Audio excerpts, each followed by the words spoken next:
Good afternoon, everybody. How is all my wonderful subscribers and viewers out there doing today? I hope everybody is having a wonderful day. It's Nikki D, and welcome back to the Nikki D channel. Today, we're going to be doing the 2025 WWE Raw Recap, which was live from Greenville, South Carolina, as we was reminded many times throughout the evening. What was your favorite moment of Monday Night Raw? You want to say hi? You want to talk about wrestling? Just post a comment down in the comment section below, and I read and reply to every positive message I see. Also, this video is sponsored by W Energy Drinks. You're looking for a new energy drink that leaves you jitterless? Then go check out W Energy Drinks today. They have a multitude of different flavors, from pineapple splash to tiger's blood to push and punch and many more. Also, if you're looking to try all the flavors, I highly recommend the 3-pack and the 6-pack samplers. And if you want to buy in bulk, they've got 4 tub deals and 5 tub deals. Each tub will make you 90 energy drinks, so it's definitely great on your wallet for the long term. And if you're looking for a new shaker or a new bottle, they have a multitude of different designs for that as well. Including mini character solo cups, the Joker solo cup, Black Wolverine, and many more. Also, go check out their merch, as they've got shirts and hoodies. And if you don't want to make the drink, they also sell 12-ounce cans in a 12-pack in mango, orange, cream, and strawberry banana. And when you get to checkout, make sure you use promo code NikkiDRussas. 12 characters, no spaces, all caps, NICKYDRUSSAS for 10%, yes, 10% off your entire order. So go check out W Energy Drinks today. Also, don't forget to like the video, share the video all over social media, and smash that subscribe button so you can be notified of all my future videos. With that being said, I hope everybody continues to have an amazing day, and without further ado, let's get to this week's episode of Monday Night Raw. Was live from Greenville, South Carolina, as we was reminded many times throughout the evening. And we kicked things off with the Maverick Logan Paul, who came down to the ring and started stating some facts, talking about how he's going to be fighting for the World Heavyweight Championship against Jey Uso at Saturday night's main event. And Logan Paul really dug into the WWE universe here. A great promo from Logan Paul. Not the guy I'd particularly kick off Monday Night Raw with, but he did a great job in the role that he had to play. He went on to say that he will become the next World Heavyweight Champion at Money in at Saturday night's main event. Before Logan Paul was interrupted by the ring general Gunther, and Gunther came down to the ring, and he started to talk up Logan Paul, and Logan Paul was like, "You get it, Gunther," before Gunther ended up turning sideways on Logan Paul, ended up saying Logan Paul doesn't have the heart, and if Logan Paul is able to get out of Saturday night's main event as World Heavyweight Champion on June 9th in Phoenix, Arizona, Gunther will eat him alive. And Jey Uso came out of nowhere, hit a super kick on Logan Paul, and he said, "I'll see you on Saturday," as that was the opening segment for Monday Night Raw. And Just like that, we were into our first match of the evening as we had a tag team match. Penta teaming up with AJ Styles to take on Finn Balor and JD McDonough of the Judgment Day. And AJ Styles and JD McDonough started this match off as both men were exchanging control before AJ Styles hit a back body drop. And then JD was able to put AJ Styles in the armbar. And then AJ attempted a drop kick, missed the first time around, but was able to connect the second time around as Styles was able to get over to the apron and tag in Penta. And just like that, Penta was running wild before Finn Balor got involved. Then AJ Styles got involved as things started to break down, cleared out the ring. And just like that, a double dive to the outside as we went to the commercial break. When we returned from the commercial break, Finn Balor was in control. And we saw a clip of how Carlito got involved during the commercial break. And then Finn Balor was able to tag in JD McDonough, and JD McDonough was able to get control before going to the top rope. As JD tagged in Vin, and then Vin tried to take off the mask of Penta, before being unsuccessful at that, ended up getting the tag to JD the tag right back to Vin. Very fast tags for the Judgment Day at this point.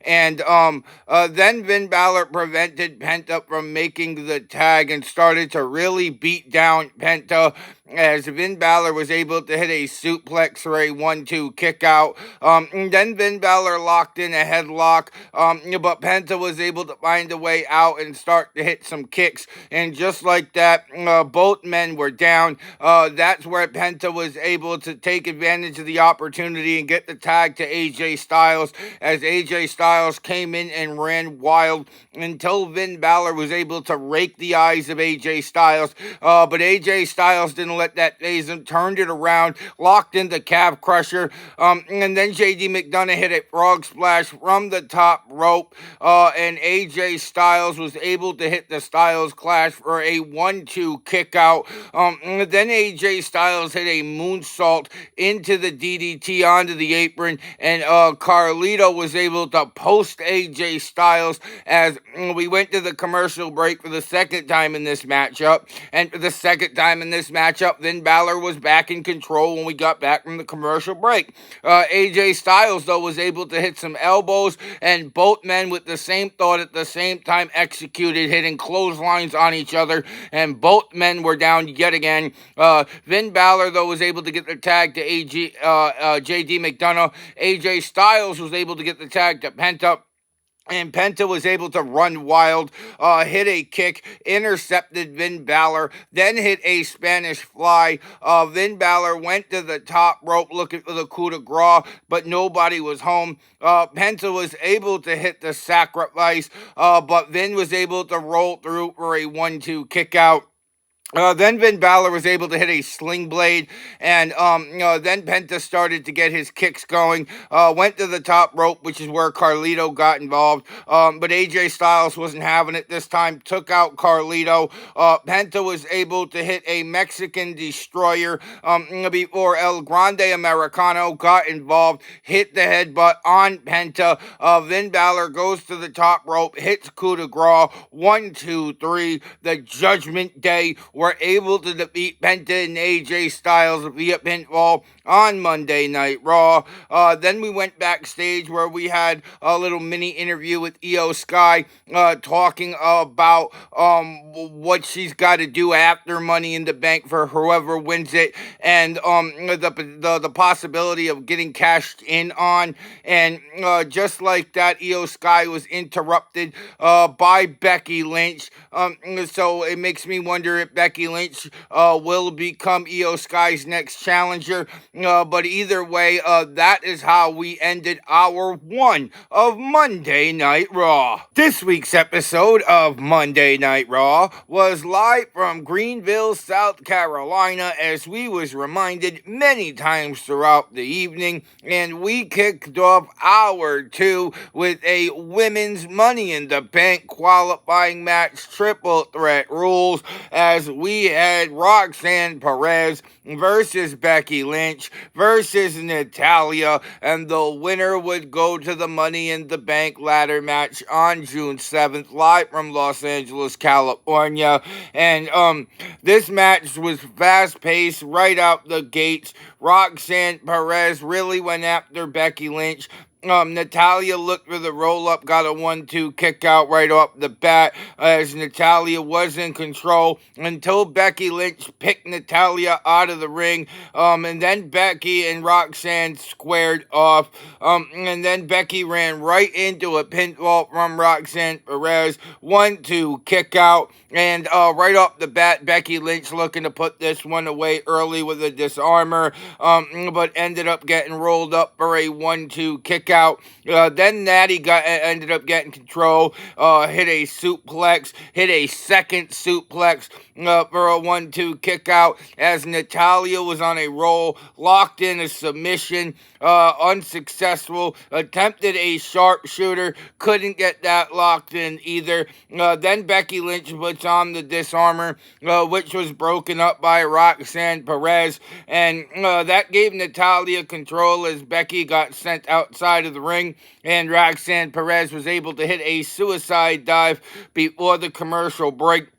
And when we came back from the commercial break, Roxanne Perez was in control, hitting running uppercuts on both women in each of the respective corners. And then Natty ended up getting taken out by both of them for a 1-2 kick out. Attempted a double sharpshooter, which is where Roxanne Perez got control of the match, was able to hit a double moonsault for a 1-2 kick out. Frustrated, went back into the pinfall, 1-2 kick out. And then Roxanne Perez attempted pop rocks, but Becky Lynch was able to hit her manhandle slam for a 1-2 kick out. And just like that, all three women were down. Natalya and Becky Lynch ended up rising up to their feet for a slugfest, as Roxanne Perez was able to hit a double pop rocks, 1-2 broken up by Becky, and again all three women were down, and then Becky Lynch and Roxanne Perez ended up locking up for a slugfest, where Roxanne Perez was able to hit a suplex, went to the top rope, but Natalya intercepted and hit a power bomb for a 1-2 kick out, and then she was able to hit a suplex from the top rope for a 1-2 kick out, and that's when Natalya was looking to get the Money in the Bank, locked in the sharpshooter on Roxanne Perez, broken up by Becky Lynch. Natalya was able to hit a clothesline and then lock in a double sharpshooter to no avail. Becky Lynch was then able to hit the manhandle slam, but then we had the return of Lyra Valkyria, and Roxanne Perez was able to seize the opportunity, hit pop rocks, 1, 2, 3, and Roxanne Perez defeated Becky Lynch and Natalya via pinfall to qualify for the women's Money in the Bank ladder match. And then we had Jey Uso and Sami Zayn backstage talking about what they got to do on Saturday at Saturday night's main event, as Jey Uso's taking on Logan Paul, and Sami Zayn's teaming up with CM Punk to take on Seth Rollins and Braun Breaker.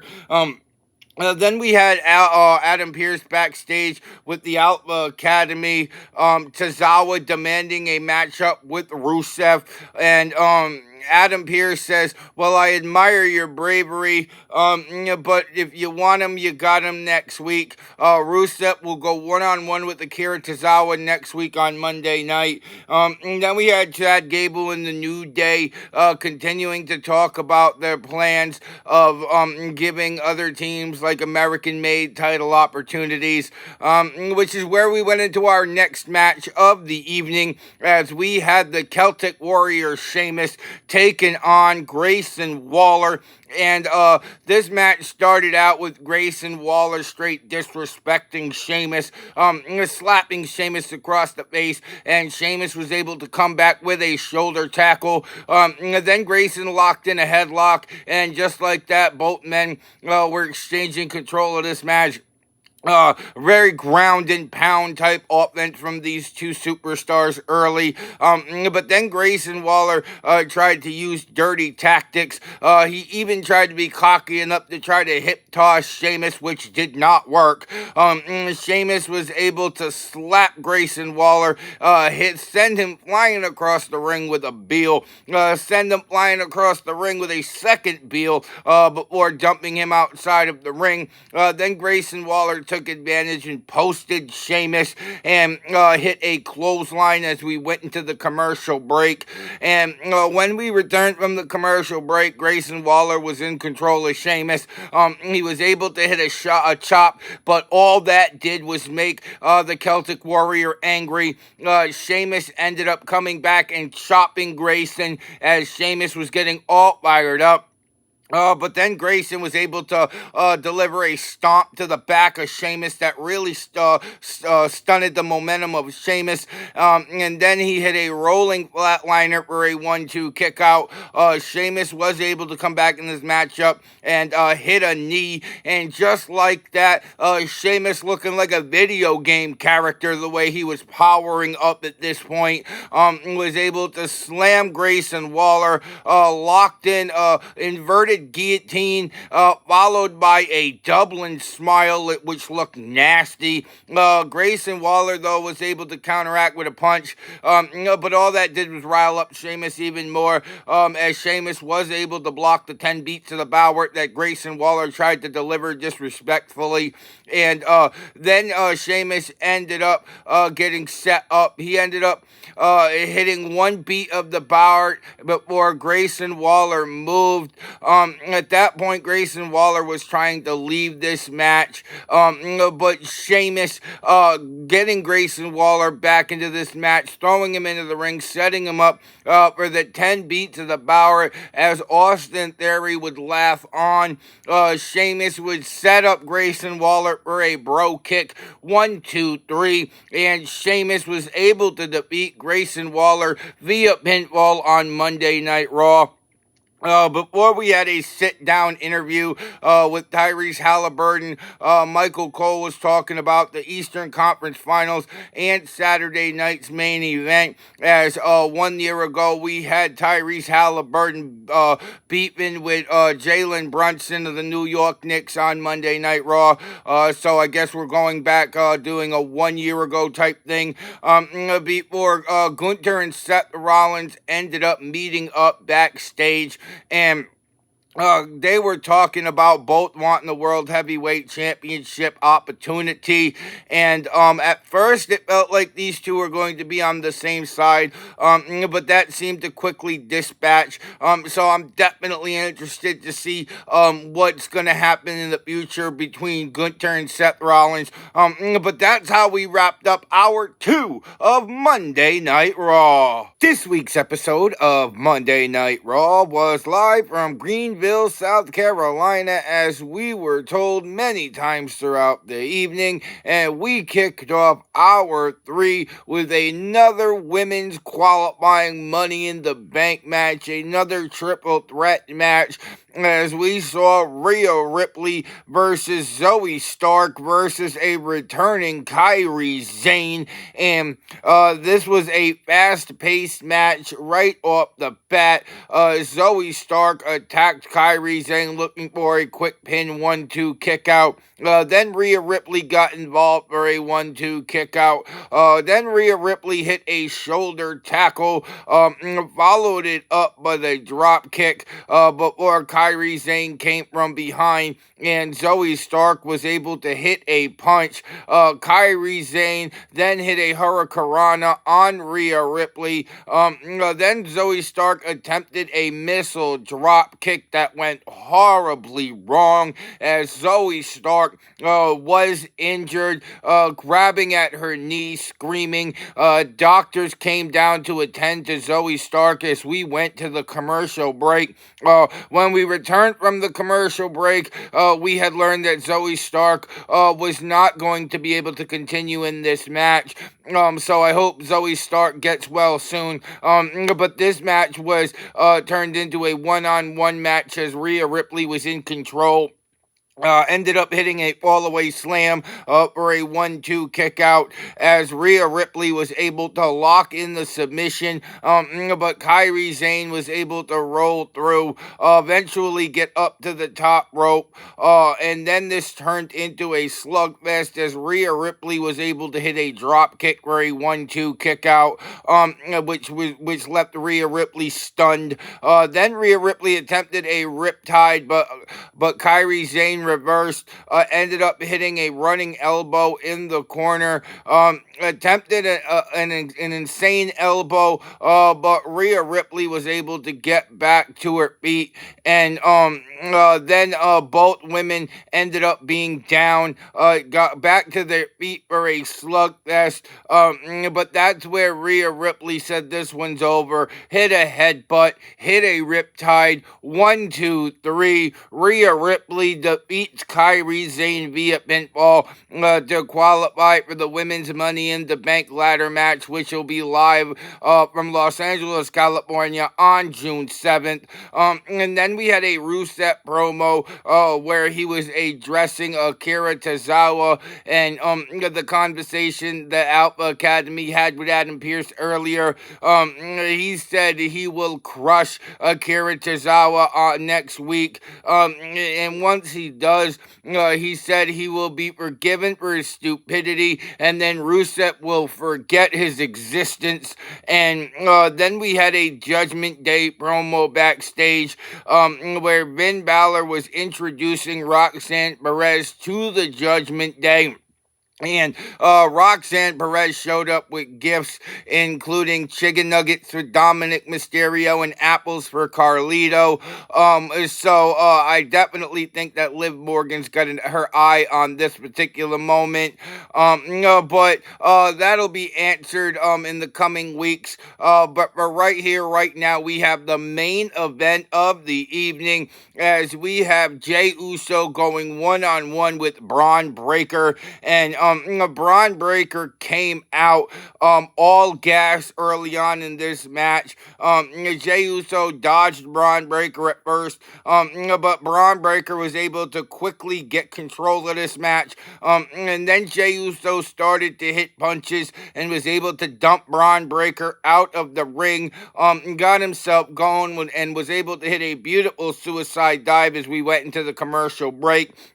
And when we returned from the commercial break, Braun Breaker was in control of this match, ended up hitting a 23-mile-an-hour clothesline, and just like that, Braun Breaker was mauling Jey Uso at this point as he started to gloat throughout this match, opened the door for Jey Uso to hit a kick. Braun Breaker was able to intercept into a slam for a 1-2 kick out, and then Braun Breaker started to stomp out Jey Uso some more, ended up hitting a belly belly to belly, ended up calling Jey Uso a bum, which rallied Jey Uso to fight back, ended up hitting a Pele kick, and then Uso had Braun out in the corner, was able to hit a running butt smash for a 1-2 kick out, and both men were down, and when we got back to our feet, Jey Uso was able to hit a kick, attempted a suicide dive, but was caught when he dove out of the ring and ended up getting posted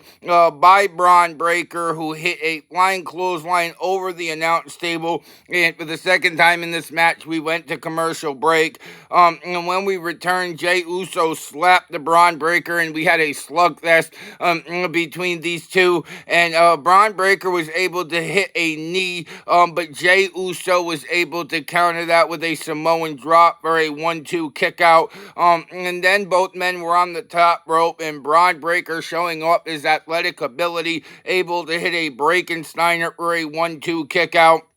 And then Braun Breaker turned it up a level, got the straps down, and Jey Uso was able to counter with a super kick for a 1-2 kick out, which is where Logan Paul got involved, and Jey Uso had a super kick for that too, but Logan Paul got Jay's foot, and Seth ended up jumping Jey, which cost the disqualification. So Jey Uso defeated Braun Breaker via disqualification, as Seth Rollins and Braun Breaker started to jump Jey Uso, but then Sami Zayn arrived, then CM Punk arrived, and everybody was brawling into the crowd. And back in the ring, moments before Monday Night Raw ended, Logan Paul with a devastating right hand KOing Jey Uso, and that's how we ended this week's episode of Monday Night Raw. And that was the 2025 WWE Raw Recap, which was live from Greenville, South Carolina, as we was reminded many times throughout the evening. What was your favorite moment of Monday Night Raw? You want to say hi? You want to talk about wrestling? Just post a comment down in the comment section below, and I read and reply to every positive message I see. Also, this video is sponsored by W Energy Drinks. You're looking for a new energy drink? Well, go to www.w.gg or go type in W Energy Drinks in your Google search bar and go check out all the amazing drinks that they have today. And when you get to check out, make sure you use promo code Nikki D. Russes. 12 characters, no spaces, all caps, NICKYDRUSSAS for 10%, yes, 10% off your entire order. So go check out W Energy Drinks today. Also, don't forget to like the video, share the video all over social media, and you made it all the way to the end of this video, go smash that subscribe button so you can be notified of all my future videos. And if you want to see some more of me, Nikki D, then go check out another one of my videos, because I got hours of content that'll keep you entertained well into the evening. With that being said, I hope everybody has a wonderful evening. I'm Nikki D. This is the Nikki D channel, and I will see all of y'all beautiful people next time. Bye, y'all.